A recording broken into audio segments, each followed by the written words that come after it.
Good day, everybody.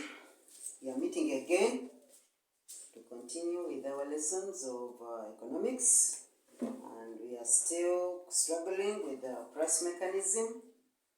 We saw in our last lesson how the price mechanism operates in the allocation of resources. We saw that it seems that there is an invisible hand which is moving resources from where they are lowly paid and taking them to where they are highly paid, where individuals have a large degree of freedom in making decisions and owning resources and choosing what enterprises to operate. In other words, individuals privately answer the questions of what to produce, when to produce, where to produce, and for whom to produce. And we saw that despite all the advantages which are there and the questions which are answered by the price mechanism, it goes along also to have some demerits.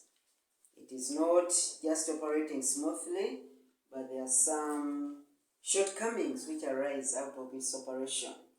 For instance, we noted that there is the issue of unemployment because of allowing many firms to operate, the inefficient ones, which are least indicated by the virtue of the fact that they cannot be able to sell at lower prices because they incur high cost of production. These, in most cases, or in the long run, are going to be outcompeted, hence causing unemployment. And as a result, those which remain, they become monopolies and they try to use all the evils of monopoly to exploit the consumers through low quality products because there is no more competition, and also they create artificial shortages so that they can be able to sell at higher prices and enjoy monopoly profits. We also saw that because you leave everything to the private sector to control and allocate resources, public goods will not be adequately catered for, yet they are very essential. There are also some commodities which are cheap, and for the poor people, they also disappear from the market because nobody is casting a vote, nobody is paying for their continuation in production. So all those demerits and all the others which you may have read about, we were able to look at them and expound on them. Now, our concern today is to see the reasons why government interferes in the price mechanism. The price mechanism tells the government to leave us alone, but we say that government is also stubborn. It comes in and does not leave the price mechanism alone, but interferes in its operation because it sees that the disadvantages or the demerits are not beneficial for the welfare of everybody in the society or in the economy. And sometimes when you're given a question of this nature that explains the reasons for government interference in the price mechanism, you need to know the demerits. Government interferes because of the existing disadvantages or shortcomings of the price mechanism, and that's why I've given you the hint here that the reasons you give should be aiming at fighting the dangers or demerits of the price mechanism so that you make a correction. Whatever is going wrong through the operation of the price mechanism is made right when government comes in to correct it. And we have the following as the measures that the government can take or the reasons as to why government interferes with the price mechanism. Reason number one is to check or reduce income inequality. It was noted that the price mechanism gives rise to inequality in incomes because those who have the incomes, who are rich, who have the resources, and who are voting for the production of their commodities will always have more income coming towards them, unlike those who don't have the money or the income. And you find that the gap between the rich and the poor widens, and that is why government now comes in to make sure that even those who don't own resources, they can have the commodities which they desire produced in an economy. So everybody should have a fair allocation of resources and income respectively. So government comes in to check or reduce income inequality, and then we shall see how does government or which measures does the government implement in order to bring about more equitable distribution of income? That will be coming in the second part following here. But this income inequality is not so good, as you'll be handling it more in the topic of national income. You'll be knowing the causes of income inequality, which may be personal income inequality, regional income inequality, or even intra-income inequality. Within the same region or within the same sector, you have inequalities, and all these are not very good. They bring about a big rift between the population, and this is going to be causing more exploitation of the poor by the rich, and government has to interfere and rectify that kind of anomaly. So to reduce income inequality is a reason as to why government interferes in the price mechanism. Government is always there to make sure that the welfare of all its citizens is catered for, and those who don't have a good income may go without certain goods. So it will come in and tax the rich ones progressively or heavily, and use that money got from the incomes of the rich and redistribute goods to the poor so that they can also have a better standard of living. Then another reason is to control monopoly and its associated evils. It has been noted that under the price mechanism, some firms which are efficient tend to outcompete others, and as a result, they dominate the market in the production of that particular good, where other firms have been ejected. And monopoly is not good, again, as you are going to look at it more when you come to the topic of production. Monopoly, if you are a monopolist, so we have monopoly producers, they are dominating the market, they have no rivals, they have no competitors, their commodities have no substitutes. You either take it or you do without it. So those are the associated evils. There is a high rate of exploitation that is usually undertaken by these monopoly firms. And if we allow the price mechanism to operate without government interfering, many monopoly firms are going to emerge. And if they emerge, they are going to cause a lot of havoc. They will be creating artificial shortages so that they can be able to sell at high prices. Why? Because their major motive is to make profit, not welfare of the people. So government tries to come in to control this monopoly, and again, under the topic of production, you'll be able to see how does government control monopoly, maybe by legislating anti-monopoly laws, and also by allowing other firms to come up and compete with the monopoly so that output can increase and also the quality of the products can be improved upon. To reduce consumer exploitation due to ignorance. Many consumers are exploited out of their ignorance, and this ignorance comes out of the many adverts which are there. We don't have the information about what good is available and at what price. So they take advantage of the ignorance of the consumers and they are exploited. And that is going to be detrimental to the welfare of the consumer. So government, who is interested in people's welfare, will come in to make sure that there is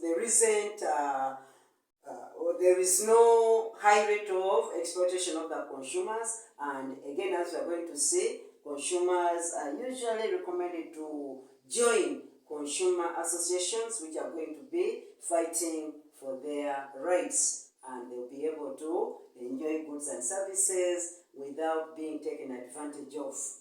Then to ensure that consumer choices are not distorted by adverts. Adverts are there to brainwash us and attract us towards the consuming or buying of those commodities so that they can make profit for the seller or the producer.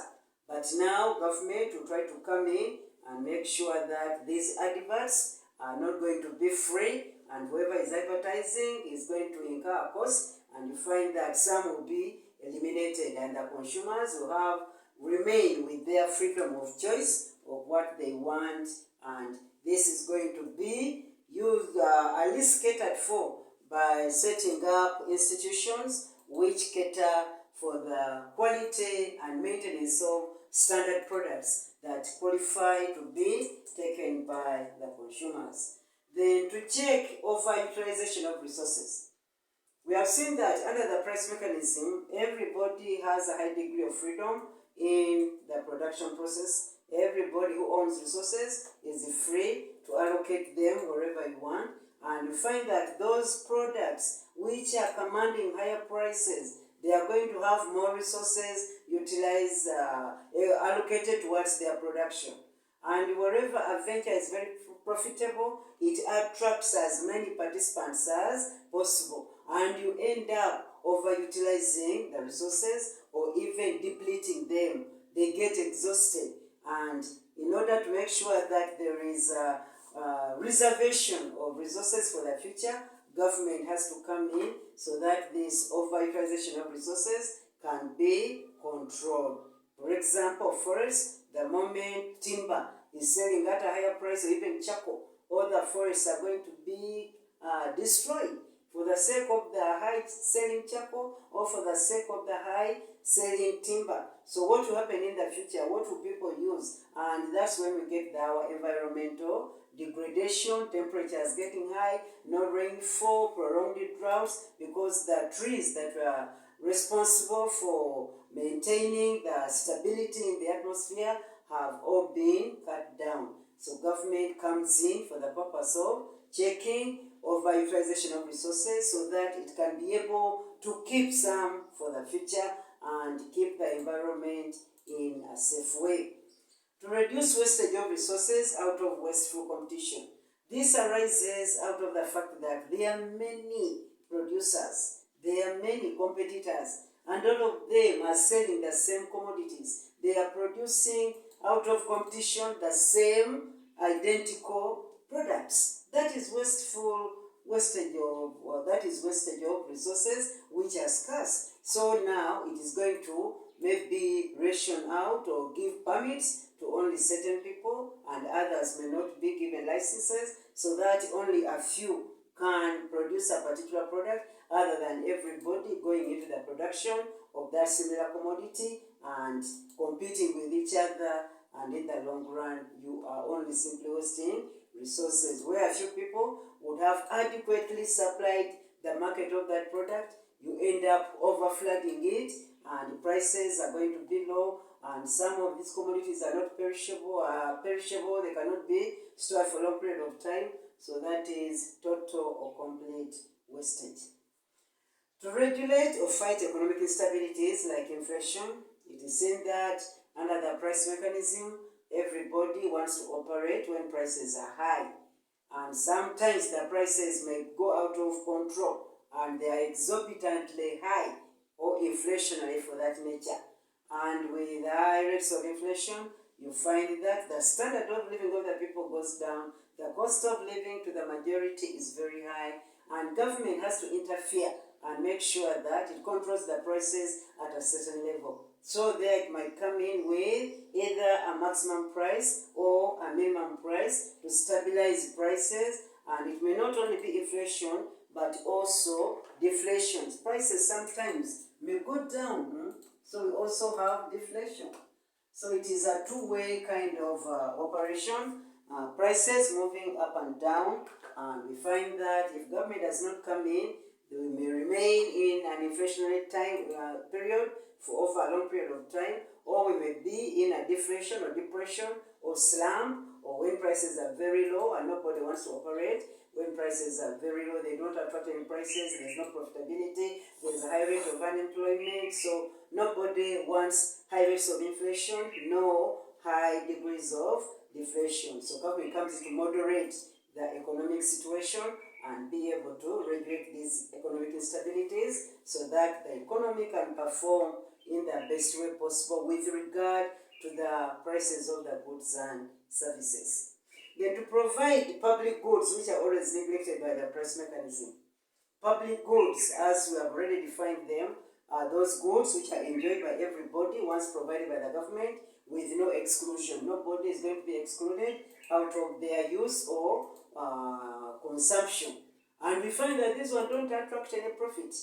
And for that matter, under the price mechanism, which is profit-oriented, they will never be instituted or they will never be established in an economy. That is why government has to interfere in the free operation of the price mechanism, and it comes in to provide the public goods, which are always neglected by the price mechanism, and they are very essential. Everybody needs a road, everybody needs electricity, and if left them to the private sector, if at all they were able to provide them at a fee, it will be very high and not affordable to the majority of the people. Hence, the onus is on the government to take on that duty. Then, to reduce unemployment in the outcompeted firms.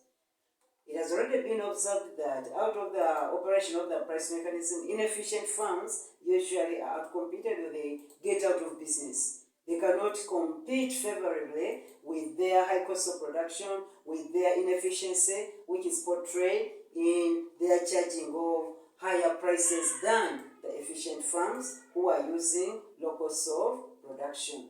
And for that matter, the people and all the other resources that had been previously being employed by these outcompeted firms are rendered unemployed. And unemployment is a great problem to an economy where you have so many people without jobs, yet they need to eat, they need food, they need medical care, they need housing. They may become a problem to the government or society at large.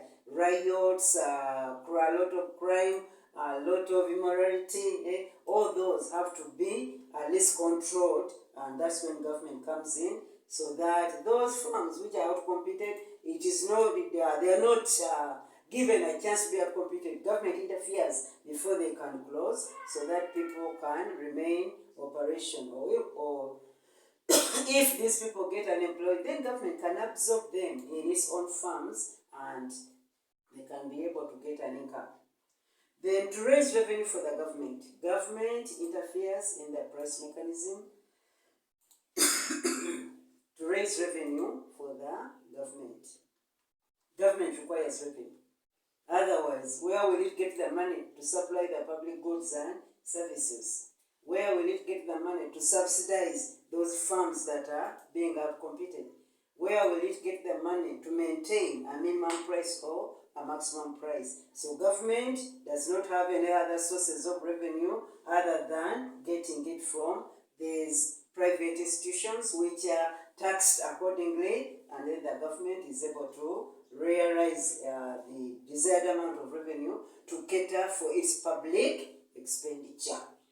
Then, to plan for the economy and adjust quickly to the structural changes. It was observed under the price mechanism that it has that inability to cope with the rapid structural changes, which demand a higher price and then resources being diverted there by the private sector. This has not happened. So that's when government has always to interfere wherever there are rapid structural changes. It comes in also very quickly to do the needful, to provide the goods and services, not at a higher price, but at a price which is affordable or even free of charge, because these structural changes usually are destructive and they are causing suffering to the concerned people who may not be having a livelihood at all. They may not be having an income left with them, and they need to survive. So government is the one that bails them out by providing basics of life at a fair price or even free of charge, other than leaving it to the price mechanism, which is looking at a profit motive, and these people may not be having the money that will render the price mechanism operate profitably. Then, to reduce divergence between private and public interests. Again, the private sector is always after the making of a lot of profits, and for that matter, it does not cater or care about the public. It is just able to establish its industries as long as it be able to tap a higher market in an area. It is not concerned about the pollution of the water, pollution of the environment by the fumes and even the noise. So all these are not an interest of the private sector. The only interest is the profit. Yet you are making the public suffer health-wise. They are going to be having contaminated water out of the disposal of your waste products from your profitable farm. You may be having them breathing in or inhaling fumes from your industry that may be a danger to their life, and so many others. So government therefore has to come in to make sure that it demarcates areas where industries are going to be located by the private investors, so that the public can live or reside in areas that are at least far away from the industries, in order to have a good health kind of environment, other than the private sector impinging on their health conditions and maybe freedom of existence in a given kind of atmosphere. So generally, those are the reasons for government interference in the price mechanism, and now we are going to see how they can be combated, or how they can be implemented in reality.